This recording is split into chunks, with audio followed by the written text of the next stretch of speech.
Olá, este é o blog Civil Imobiliário. No vídeo de hoje nós vamos tratar a respeito de princípios contratuais. E a ideia desse vídeo, me lembro que há coisa de 10 anos atrás, quando me formava na faculdade, naturalmente influenciado pelo professor Flávio Tartucci, hoje meu grande amigo, o professor José Fernando Simão, fazia a leitura de princípios tais como o princípio da função social dos contratos, princípio da boa-fé objetiva, e que, de certa forma, confrontam com o princípio da autonomia privada e princípio do pacta sunt servanda. O princípio da boa-fé objetiva, ele trouxe uma verdadeira revolução no direito contratual, seja pelas funções estabelecidas, sobretudo a função integrativa dos deveres anexos, dever de informação, dever de lealdade, dever de informação, que significa, naturalmente, que a obrigação, verificar a obrigação como um processo, na lição do professor Clóvis Couto e Silva, ou seja, para que um contrato ele seja adimplido, não é necessário que nós observemos tão somente a obrigação principal. A prestação principal, ela não é suficiente para o adimplemento total do contrato. Deveres anexos nascem e eles devem ser verificados e adimplidos também pelas partes. Da mesma forma, a função social do contrato traz um novo conceito, ou seja, outros elementos devem ser observados pelos contratantes para o cumprimento de um determinado contrato. E isso, naturalmente, de uma certa forma, confronta com essa ideia do pacta sunt servanda, ou seja, os pactos devem ser cumpridos. O contrato faz lei entre as partes. E houve, de certa forma, como defendem muitos juristas, um certo afrouxamento desse princípio. Ele perde um pouco a sua força, o princípio do pacta sunt servanda.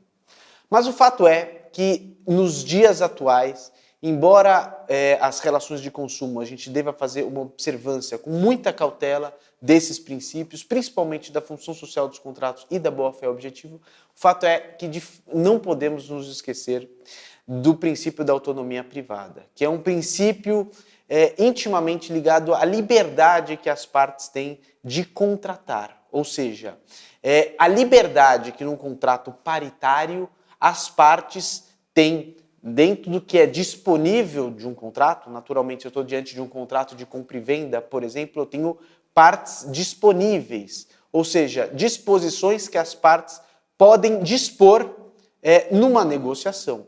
E não podemos nos esquecer do princípio da autonomia privada numa situação onde, num contrato paritário, ambas as partes, mediante a autonomia que deve ser observado nesse tipo de contratação, dispõe dos termos contratuais. A autonomia privada, ela está muito ligada ao risco contratual.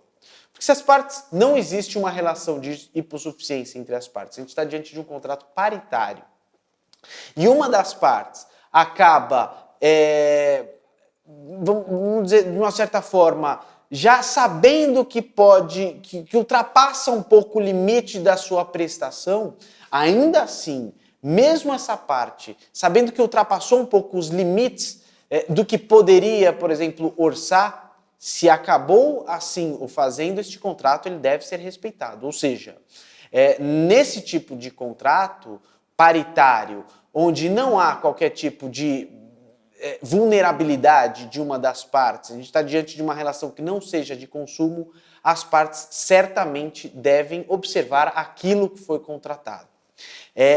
Retirar o risco contratual ou ainda afrouxar o que foi efetivamente contratado pelas partes, e muitas vezes utilizando de um princípio de boa-fé objetiva, de função social, nesse tipo de contrato, é um convite à insegurança jurídica. O fato é, portanto, meus amigos, que a mensagem de hoje é o seguinte: princípio da boa-fé objetiva, princípio da função social são princípios que sempre devem ser observados na relação jurídica.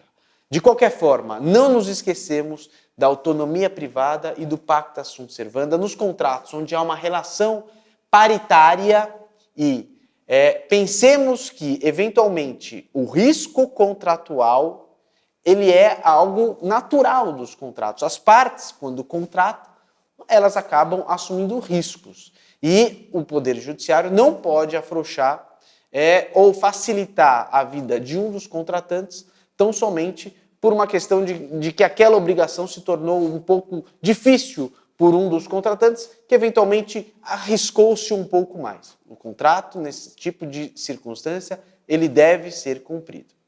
Obrigado.